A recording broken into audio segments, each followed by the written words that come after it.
I'm looking outside my window. I try to see where my luck goes. I just don't know how. Alright guys, I've already shampooed, detangled, and deep conditioned. Now I'm gonna rinse my conditioner out and style my wash and go. So working one side at a time and one twist at a time, I unravel the twist and rinse out all of that deep conditioner. I also use this time to do any last minute detangling if needed. When all that deep conditioner is out of the hair and off the scalp, I'm going to seal the moisture in so my hair stays nice and soft. So spraying the section with pure aloe vera juice. This will help balance the pH and close the hair's cuticle. I'm then going to lock that moisture in with my homemade hair and body oil. All recipes, of course, will be linked below. Now I work that into my hair from ends to roots, making sure that every strand is coated. So usually when I'm washing my hair to style it in a stretch style, like a twist out, I'll rinse a bit of that oil out to get rid of any greasy residue like I showed you in my most recent wash day video. However, when I'm prepping my hair for a wash and go, I leave all of that oil in. Because when my hair is in its curly state, it tends to need more moisture and more support because it gets dry much faster. And now I'll add my leave-in. I add this over the oil to help lock in that moisture again, and it also makes my hair super soft. Adding a creamy leave-in or styling cream before adding your hair gel is really important in making sure your hair doesn't dry out.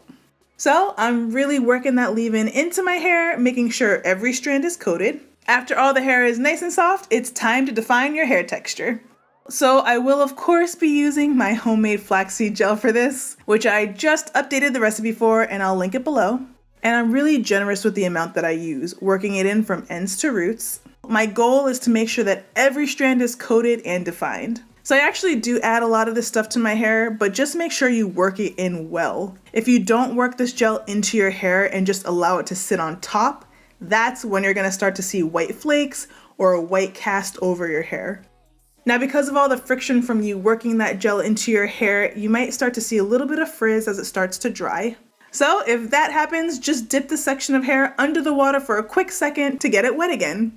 That'll help reduce the frizz and further define your hair texture. And one really important tip for getting the best texture out of your wash and go, always make sure your hair is soaking wet when applying the hair gel. That'll give you the most defined and frizz-free results.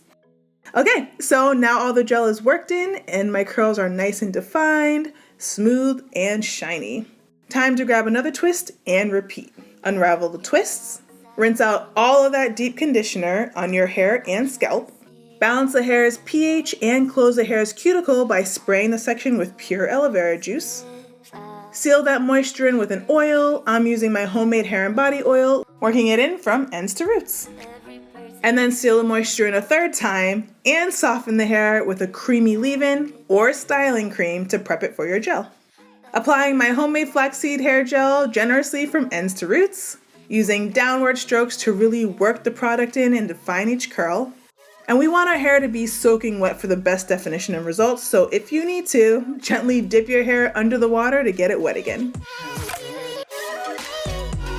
And that's it, perfectly defined curls. Now I actually like to do the twist in the front last on wash and goes so that I can style the front last. So I'm gonna actually move on to the other side, repeating that same process. We could do around the world, say to Peru. We lie in bed till it's PM, eating breakfast when it's dark again. Now after styling the front sections, I like to add just a little bit more gel to my edges to smooth them back and keep them nice and neat.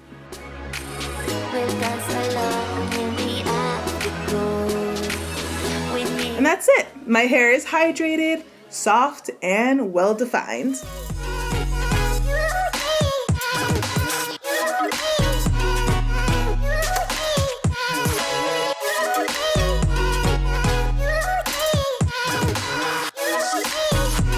Now at this point you can choose to air dry, but I'm actually going to sit under my hooded dryer to speed the process up. I gently squeeze the excess water out with an old t-shirt and sit under the cool air of my hooded dryer for about 30 minutes. After 30 minutes, my hair is completely dry and completely shrunken. So you can stop here if you like, just add a little bit of cream to break up that gel cast. But I'm gonna go ahead and add my length back by using the banding method to stretch out my curls.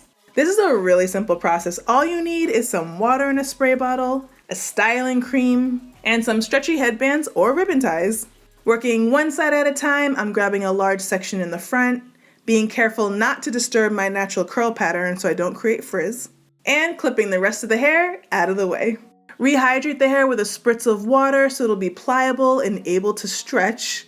Grabbing a small amount of styling cream, I'm using my homemade mango and kapuasu buttercream, which of course is going to be linked in the description box. You're gonna gently squeeze that into your curls so you don't mess up the pattern too much. This will help break that gel cast, allowing your hair to be reshaped, and it's gonna soften your hair. And making sure that section is nice and smooth, we're gonna start banding it. So wrap the stretchy ribbon headband around the section near the roots, not too tight so you don't cause breakage. Then you're gonna gently wrap it down the length of the hair to stretch it out. Notice how I gently pull the curls at the bottom every now and then to make sure it doesn't revert too much so that I can get the most length out of it. Now when you're wrapping that headband around the section, don't do it too tight. It doesn't need to be tight to be effective. You don't want to harm your hair by making this too snug. And I'll usually stop about an inch or two before I hit the bottom. I really like my natural curl pattern to still show at the ends of my section after I stretch it out. Alright, so the first band is done. Release the hair and grab another large section. I always make 3 large bands on each side. That gives me a nice natural curl pattern when I take them out. Okay, so spray the section with water. Gently squeeze in your favorite creamy styling butter. And band the section down from roots to ends. Pulling at those curls at the bottom every now and then to get the most length. And I'm gonna make sure that I'm banding my hair gently and not too tight. And lastly, I like to leave a little bit of curl at the bottom. Now repeat on that last section on that first side. So if you're wondering where I'm getting these long ribbon headbands that I'm using to band, of course I make them myself. And I'll put a link below in the description box. They're really inexpensive and easy to make. Alright, so the first side's done. Just repeat on the other side. And when you're done, you'll have a total of 6 banded sections all over your head, and no, it is not the coolest look for bedtime, but hey, it works. So I tie on a satin headscarf and head to bed. And don't worry, this is completely comfortable to sleep on, so you won't be losing any sleep at night. So it's the next morning, time to take out the bands. This is my favorite part, of course.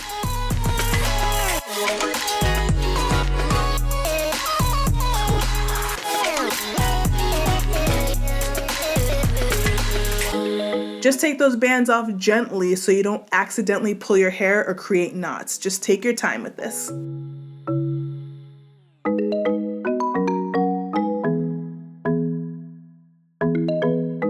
So all the bands are out.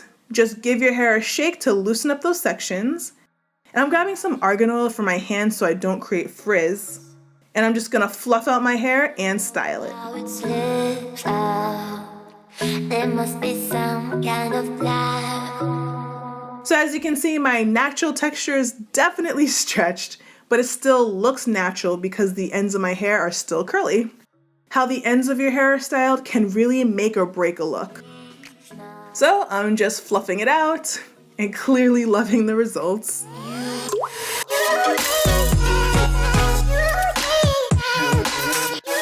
And here's a little tip, if you ever have any issues getting your hair to come together in the back. Just pinch the back of your hair together and clip it in place for a bit to help set it. This works really well if your hair isn't cooperating. I don't need it today, my hair is behaving, so I'm gonna take it out, but just an FYI and a good tip for later.